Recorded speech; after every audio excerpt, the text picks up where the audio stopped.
Guest alert here on Today at the Races. We have Dave Rodman with us, joining us this weekend as Keith gets to just have a nice little personal celebration for his family. But Dave, welcome to the show. Oh, yeah, it's great to be here, Collie, and such a nice day here to start off this three-day weekend here at Laurel Park.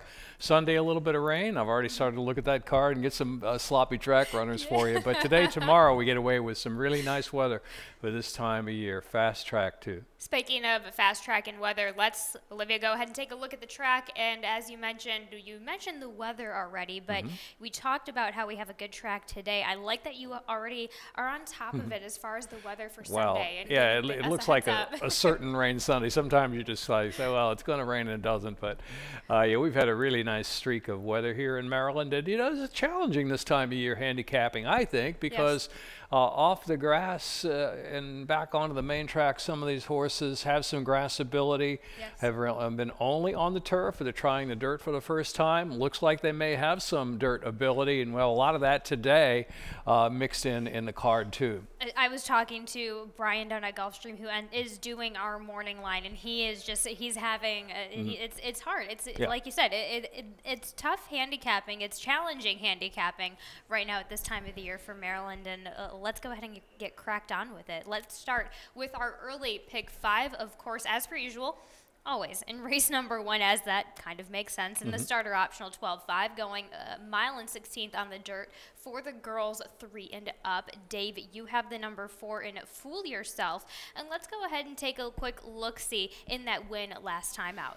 Yeah, it was a lengthy score by 3, opened up a couple at the 8th pole, always prominent just off the pacey opening quarter of a mile. By the time they hit the half, she was battling on for the lead, opened up a couple as Cruz looks back and gives her a couple of taps to keep on going. And she is a class mare. I mean, look at the company she's faced prior back in 2022, and even before that. She faced the likes of Brewery. She beat Brewery. She prompted the pace in the Maryland Million Distaff behind Desprez, finished 5th in there and picked up a nice check. Malibu Beauty. I mean, she's kept some good company in the past. The drop was what was needed there, and she was claimed out of that race. Coming back with Cruz aboard this afternoon, I think, is a good sign, and at the distance of which at the mile and the 16th, but the distance shouldn't be any problem after that 7 furlong win.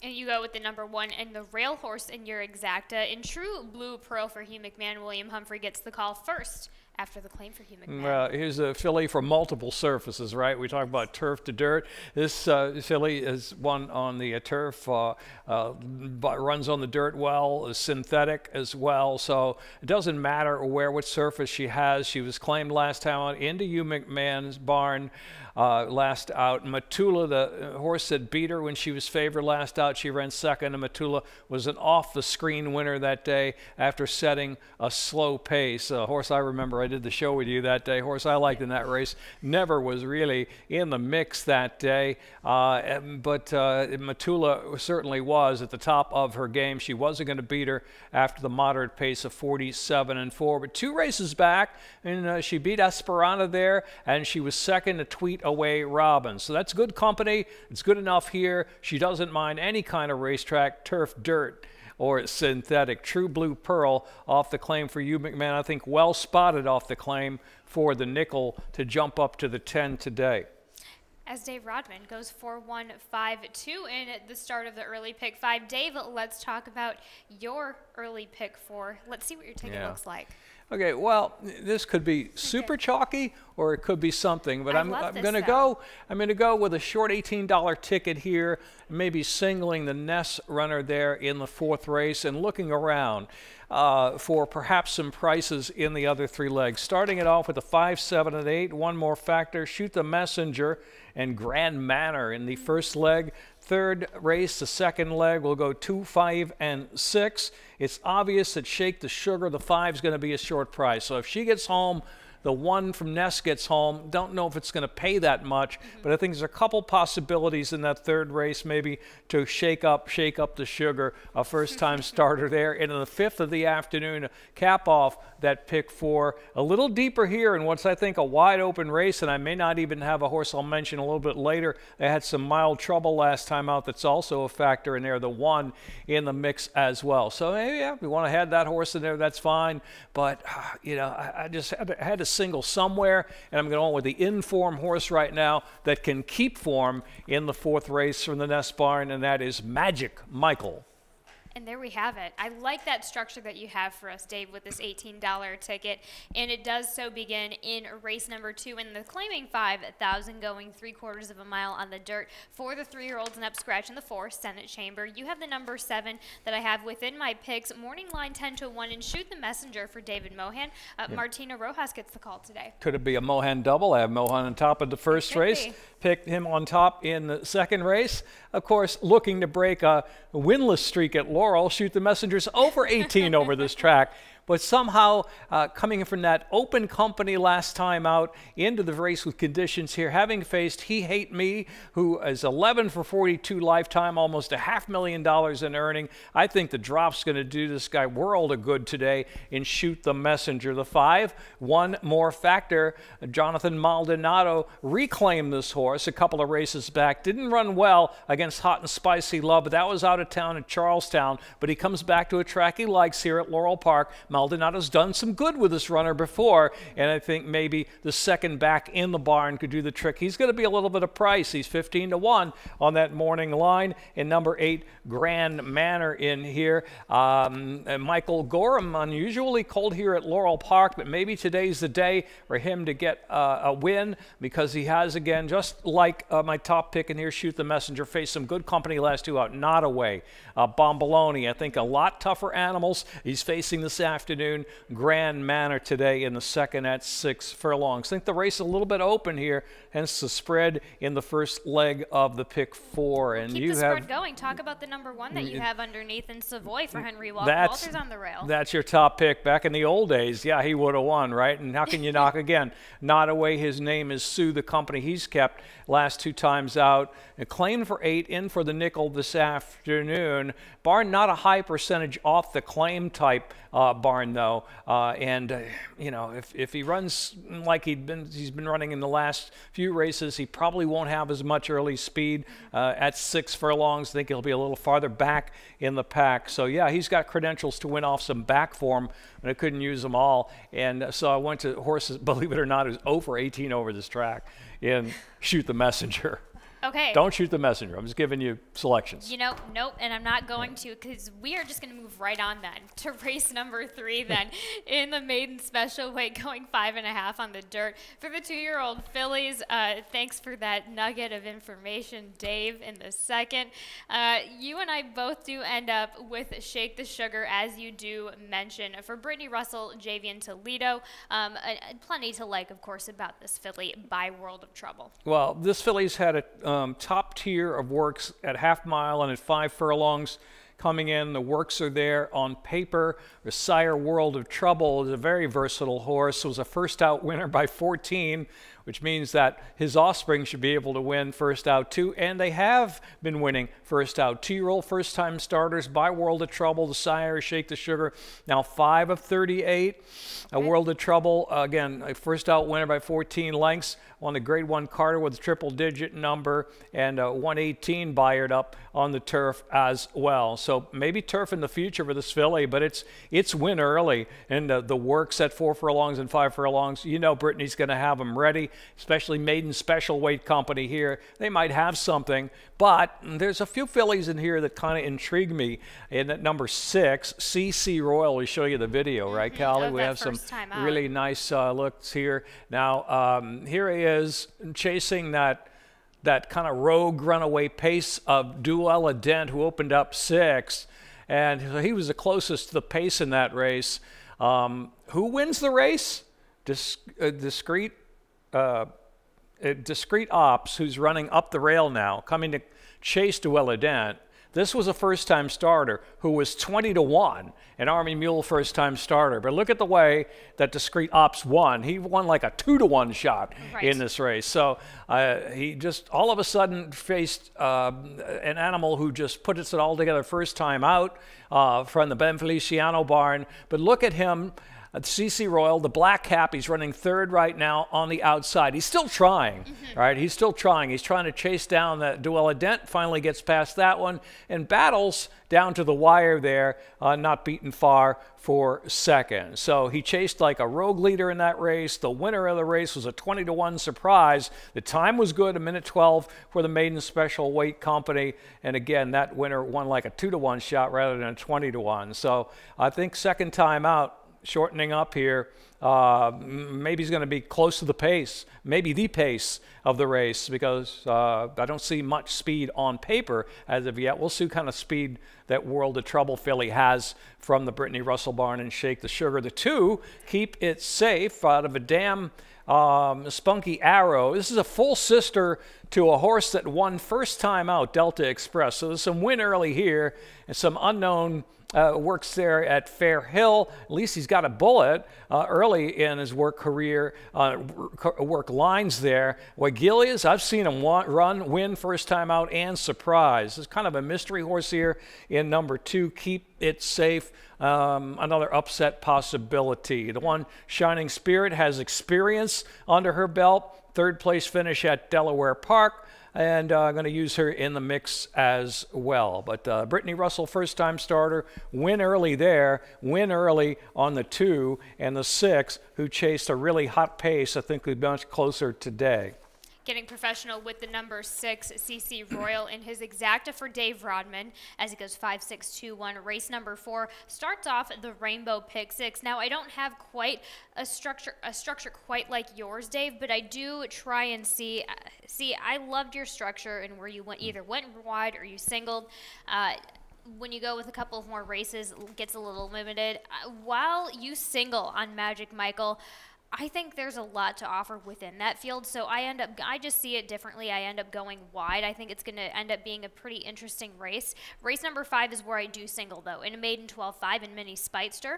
And in race number 6, in a claiming 40,000, I go 3 deep with the 1, 3, and 9. We'll talk about my top pick on Captured Storm in the afternoon, and race number 7 will do the same thing as my top pick in Tenebris in the number 2, and race number 7 as I go at 3 deep, and then races 8 and 9.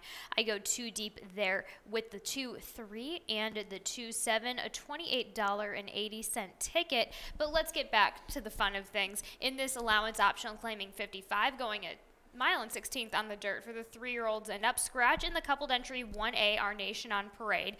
You have the number 1. This is your single on your early pick 4 ticket in Magic Michael for Jamie Ness, Jamie Rodriguez, looking for win number 2 in a row. Stretching from the mile win to a mile and a 16th. Shouldn't be any problem for Magic Michael, who has some back class. He was a grade 3 winner going a mile and a half at Parks, right? So we know he can get the distance. Won the Greenwood Cup way back in 2021, back when he was in super form. And when he was in form, he reeled off 3 in a row. Not only the stake there, but came back to win 2 allowance races after. A little bit of a lull in his form after that, but the third back after the layoff was the charm in that mile win where he split horses to win by a half length. Doesn't look like much. The Red Sea's kind of parted as some of his rivals drifted to the outside, and he had ample room to move on through. But he was always handled, I thought, with a lot of confidence through the race. So when he gets good, he gets good. He's an 11-time winner, and I'm hoping he can retain that form to make it 2 straight this afternoon and a dozen lifetime, and I'm going to have to single him in that pick 4 to keep the ticket kind of reasonable there. You did single in the pick 6, so you had a single, right, in the 5th race? Just in the next race. But you got the 7 on top in here, Shafts Bullet, who was second behind the aforementioned Magic Michael in that 1-turn mile race. I mean, look at the company he's kept, right? Doppelganger. He was second, beaten in a photo finish, a brutal photo back in February behind Accelerator. So he can go the distance for sure. It looks like he probably got a little bit tired in that race. He drifted a little toward the center of the track, and maybe he'll keep a straight course today since he's second after the layoff and a little more fit and ready to go. Lightly raced, as a lot of these Gary Capuano horses are that can run. It's made the most of his 6 lifetime starts, 3 wins, 2 seconds, and a third for Paul Fowler Jr. Well, and that's just, it's Gary Capuano 30% off of the second off of the layoff as of recently, so it's just, that's a barn trend I've been noticing as well. But let's talk about all threes. In your exacta, 15-1 for Hammy Smith. Sheldon Russell still keeps trying on this one. Yeah, what happened there last time out? He was beaten by Magic Michael, Chef's Bullet, and Outlier. I don't know, I think he was just kind of caught snoozing. All threes just kind of lost concentration before the start. He didn't get away like I thought he would. And even afterward, he never really got into the race. So with an alert break today, if he shows his usual early speed that he had back at Laurel back July and August, I think it's going to be a mix-up up front.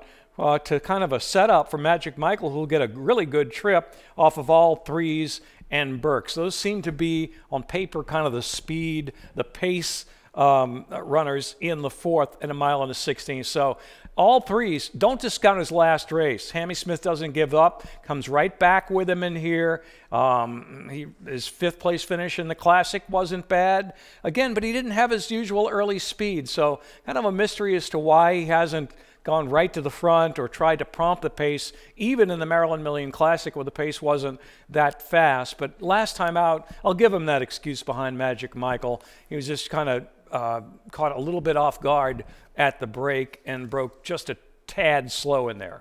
1-3-7-4 for Dave Rodman there in the 4th race at number 5.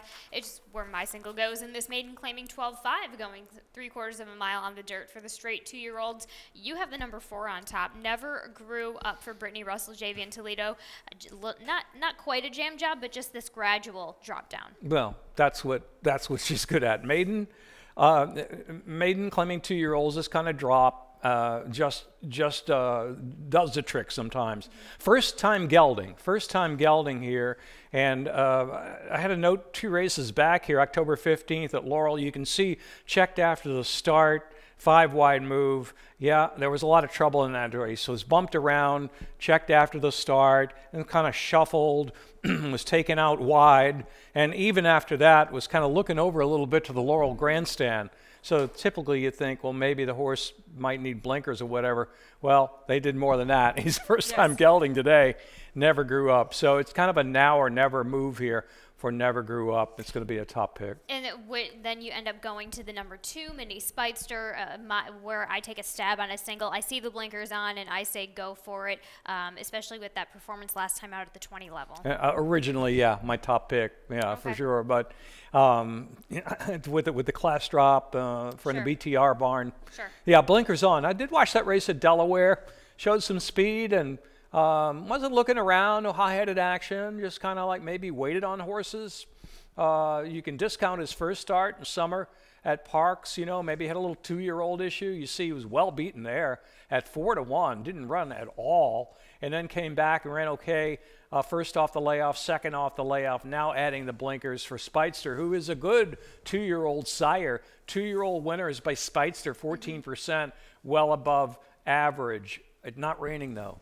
Sunday, I would have picked this horse on top. Speidster by Speightstown. Yes. Yeah. Okay. Yeah. I like that. But let's also talk about My Endeavor for Tim Keith. Sheldon Russell nabs the ride on this one, tries for the 12-5, and then cuts back in distance today. A real danger here, I think, because his race 2 back, he looked like he was going to threaten, finish in the top 3. He made a nice middle move on the rail on the turn going 5.5, then was second behind a runaway nobody gonna beat me winner, a nest runner I believe it was, in Ruby's Flash, who drew away by some 9 lengths. A little softer field here, I think, and shortening up to 6 furlongs this afternoon from that 7 furlong try against the lengthy score of Ruby's Flash. I'm definitely afraid of My Endeavor. You're getting 12-1. I'm using this horse. You also have Mucho de la Mancha, blinkers on, and first in the barn for Ricky Silliman. Ran too terrible to believe, right? 11th beaten 34 lengths in the debut at Aqueduct, but was squeezed at the start. Looked at the head-on of that race. He got a little kickback in his face. He looked like he didn't really like that at all. And now it's blinkers on and first-time gelding in a new barn. So I'm considering this horse a first-time starter. Got it. Richard Silliman, first-time starters, good percentage. So I'm just going to toss a line through the debut. Don't know what he's going to do. Fair enough. But I've got to use him in there, and at least put him on the board there. And there we have it, 42784, Dave Rodman in race number 5. We'll be right back after this commercial to talk about the rest of Friday's card, including the Jackpot Super High 5. Thoroughbred racing is taking vital steps to make our sports safer. These include the use of independent veterinarians, strict anti-doping and medication controls, and a single national authority empowered to create uniform standards and enforce reforms. With each step, more data is gathered, accountability demanded, and progress made as safety takes the lead. Visit ntra.com/safety for more. And as promised, we're back here talking about the Jackpot Super High 5 race in, as always, race number 6 in this claiming $40,000 for the 3-year-olds and up, going 1 mile and 16th on the dirt. Scratch the 5, the 7. Let's talk about your number 3. And no easy days for Damon Deal-DeVico. Of course, we've got a special Deal-DeVico stat with us. Yeah, third after the layoff of 61 to 180 days, 25%. Positive ROI of $2.73. Now, Kylie, I realize your top pick here, Uncaptured Storm. The race runs through Uncaptured Storm, right? He's the horse to beat. In fact, trainer Anthony Ferrier paid a premium for him to reclaim him and get him back in the barn. He's been to the Ferrier barn a couple of times, but decided, yeah, I'll go ahead and pay that price of 20 grand last time out, bumping him up to 40 today. But with Grand Pick out of the race, who maybe is going to try to mix it up a little bit earlier, I think No Easy Days from post 3 is in a prime spot to try to go to the lead and control in here. No Easy Days, I think, a pace factor danger and a good stat, third off the layoff. Kept good company, too. North Highland now 3-time winner. Eldest Son, you see, was third to Eldest Son back in March here at Laurel Park. I think a little bit better horse. So I think he's kept the company. The stats there. And the pace, I think, might make this race with No Easy Days. Okay, and then you mentioned Uncaptured Storm, basically a claim back by Anthony Ferrier. You also include the number 10 underneath in Crossland for Kerry Holbein. Forrest Boyce gets the call, and they return back to the dirt. Yeah, it's 1 mile and a 16th. Now, he does come in a little bit, right? Drew 10, but with a couple of scratches, comes in a little bit. Still a tough draw with that short run into the first turn, but I kind of believe that good turf race last time out, that he's coming into form. Here's a perfect example. We're talking about turf horses maybe going to dirt. This horse ran well on the turf twice. He's back to dirt. Last time he was on the dirt at Laurel is against much tougher group, including 7s, 11. There was no way he was going to keep up early or late. 22-1, 45-2. That's 7 furlong sprint, 3 back on his form. But he doesn't mind a route of ground. He gets the route of ground today. The question is the post position, if he can angle over and not get caught too wide in that turn run. And I don't think he will be. Crossland, I think, a danger at a price in here. And he had a little bit better post, might have put him second, yeah. Okay, we'll see if he gets any luck there in race number 6 as Dave goes 3-1, 10-2 in race number 6. Race number 7 is an allowance, going 7 furlongs on the dirt for the 3-year-olds and up. Scratch in 3, Fine Faith. You have number 9, a Foley's Notion on top. This is in the barn of Gina Perry. Let's take a look at that win from last time out at the allowance level. First time in the Perry barn here was settled off the pace wide down the backstretch and heading into the turn, but at all times was well settled, didn't have to work to get over, just gradually moved up in the second flight. On the chase of Disputed Claim is in against him today. Disputed Claim today breaking from the rail. Disputed Claim trying to go on with it as they pass the quarter pole. But now Foles Notion gets a few taps. He responds out to the middle of the track. And I thought, you know, a comfortable score over disputed claim. Now, the track's played a little bit speed favoring here last week, a couple of days, so I'm a little bit worried about that. The track this day here, November 9th, maybe a little bit more favorable his running style, but I like the way he did it. He's got a chance to move up even a length or two more in this spot. Second in the Gina Perry barn. He was sharp early, while 4 deep down the backstretch, and was confidently handled in that race. Yeah, he can beat disputed claim again. Tenebris coming in from New York is an interesting horse, right? He's a gritty little horse. He fought for that victory last time out. He's very consistent. Never been here at Laurel Park. I think he was entered a few months ago. I think as part of an entry or by himself, and he was scratched. But this is his first try here down south for Tenebris and the Bruno Tessori barn. Disputed claim, as we know, is probably going to try to take it all away again. And the 5 heads or tails. A claim last time out, but made a confident bump up this afternoon. I do like that race at Delaware behind Golden Candy, finishing 5th there at 5-1. A pretty quick race. Rominski came out of there to win, and he was 3rd, beaten 2 lengths to Brother Conway. There's the key right there. So if Linda Albert can get him just to improve just a tad here, he's a danger. 9, 2, 5, and 1. Race number 8 is a restricted allowance, going 1 mile and 16th on the dirt for the girls. Scratch in the number 4. Too Many Kisses. You have the number 2 on top. Let's take a look at Life, Love, and Laughter back in Laurel Park on the turf. Okay, here we go. Once again, the turf to dirt scenario here. But this horse has won on the dirt before. I just thought I'd show you this race because he chased and was a good closing second there behind Circle Home. Life, Love, and Laughter. Very adaptable, turf or dirt. He was a Saratoga winner going that 1 mile there out of the chute.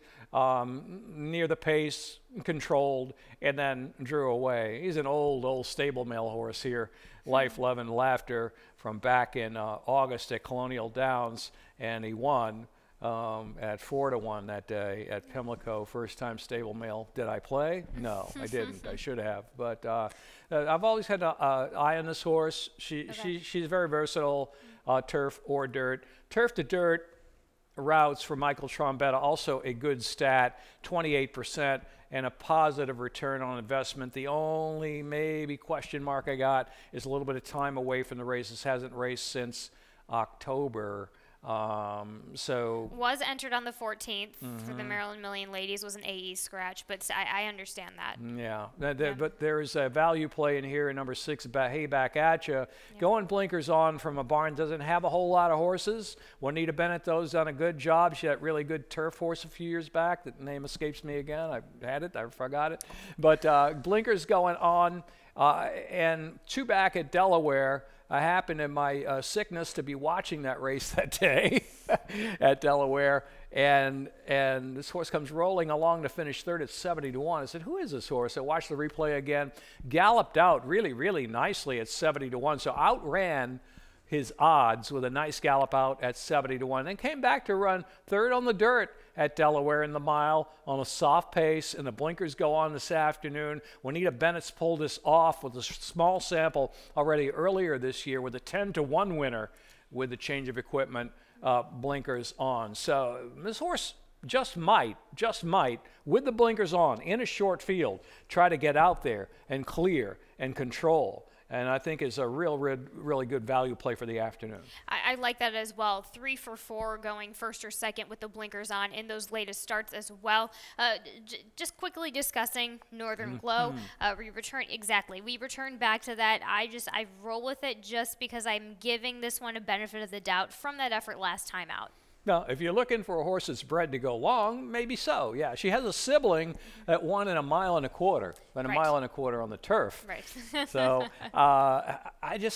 she's not had a whole lot of follow through in those sprints, and so that kind of got me off of her a little bit there, thinking she'd be overplayed. But maybe the distance trick will be her because her sibling could run all day long. There we have it, 2-6-3-1 in race number 8, and our Friday finale. Here is a starter optional 20,000 going 1 mile on the dirt for the 3-year-olds and up. Scratch in the 5, my last mission. So you end up having to go with Hunter Joe, of course, in the barn for Hammy Smith, Sheldon Russell, looking for win number 2 from the turf to the dirt now. There we go. Can this horse transfer that last race Two improving efforts on the turf here at Laurel Park. 78 Beyer, 83 Beyer, transferred back to the dirt. Last time he was on the dirt, sprinting back July 30th. This is a mile race, but that race July 30th, he had no shot chasing Kadri that day, 21 and 4:45 and 1. He's not that fast. He finished fourth, kind of at an even pace in that race and beaten 13 lengths. This horse has had a long, long history, just following the horse, of bullet works on the dirt. Right. Bullet works on the dirt, okay? So I'm confident that since he's in good form right now, he's going to have a good accounting of himself. Not confident he's going to win. You've been waiting for this. But, yeah, so I just think the fact that he's had some great works on the turf all along on the way back leads me to believe that he can stick at a mile on the dirt as well. And I mean, he ran so well. I mean, last out, that there's no turf now, so you can't do anything but put him on the dirt. Okay, let's talk, and just a quick update for all those listening. The Jamie Ness, as far as the Jamie Ness coupled entry, Jamie Rodriguez, J-Rod, will be on the 1. J-Ron Barbosa will be on your exacta plate in the 1A Southern District. Yeah, so Keith, on his little personal foray for the weekend, I know will be on ExpressBet betting Southern District, because I know he's gone down with the ship on Southern District. But this is first off the claim for Southern District, the 1A, who's a real danger in here from the Ness barn. You got the Ness speedster, fast breaking Cash, who could be the rabbit setup for Southern District. He's got a lot of back class. This horse is back form. Triple-digit numbers way back in the day in Chad Brown's barn, and he's had success at the one-turn mile as well. So the key is off the claim. Can Ness get him back in the winning mood? I know at least one person who's going to be playing this afternoon, your partner in crime here, who's usually in the seat. I don't expect anything less from Keith, especially on a Friday here in the last. But let's also talk about Maximum Impact really quick. Raymond Ginter Jr., 10-1 morning line with Louis Batista, who he rarely rides, so comes in for this ride today. Yeah, I'm always giving a second look at the Ginter barn.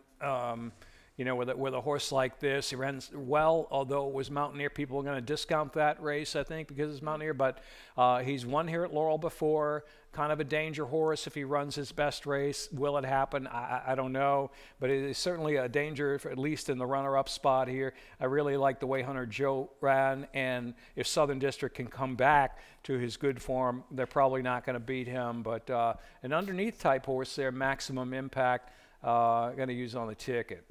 And there we have it.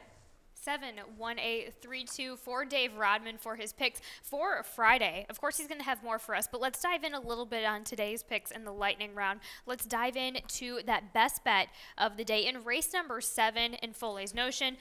Gina Perry, of course, with Alexander Crispin at 5-1. Yeah, we mentioned earlier, we showed you the video. This horse was sharp early in case you missed it. Go back and look at it for yourself. First time in a Perry barn, ridden with confidence while wide. Rider didn't panic down the backstretch when caught out wide, then gradually eased up in the second flight with a nice wide bid, a few taps, and he went on to beat Disputed Claim. Maybe a little bit of the track in his favor that day, but coming back at 7 furlongs, he really improved his number, 15 points or so, 16 points in the barn switch. Maybe he can at least run that number back, perhaps improve a little bit more, and it could be over.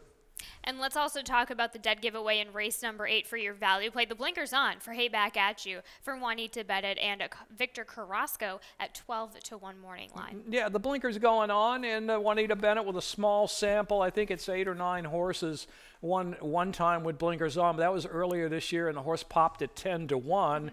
And the horse has some good form since in his last start at Delaware on the dirt, so he can run on the dirt, and a good gallop out 2 races back on the Delaware turf at 70-1, outran her odds. And maybe they're just kind of figuring this horse out now. Broke a maiden with 25, the waiver claiming at Penn back in 2022, so doesn't mind the dirt. The blinkers go on. The Trombetta horse, probably the one to beat there in Life, Love, and Laughter, but I don't think Northern Glow's got that kind of early speed. Bay Street coming off a turf Red Wine Time is definitely not going to be up front.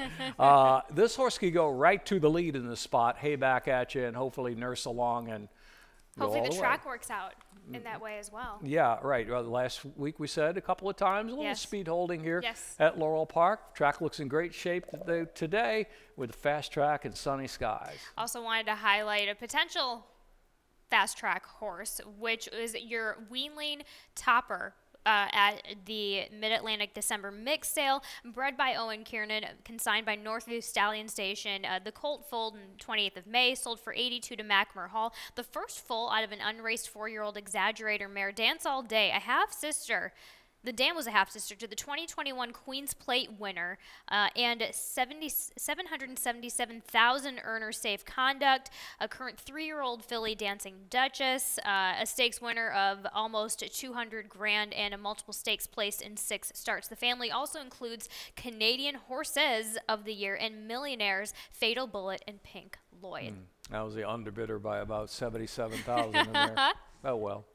Next time, right? Yeah, next time. Okay, we're going to get back, and I'm going to get offset so Dave can give us some more changes and scratches here for today's card.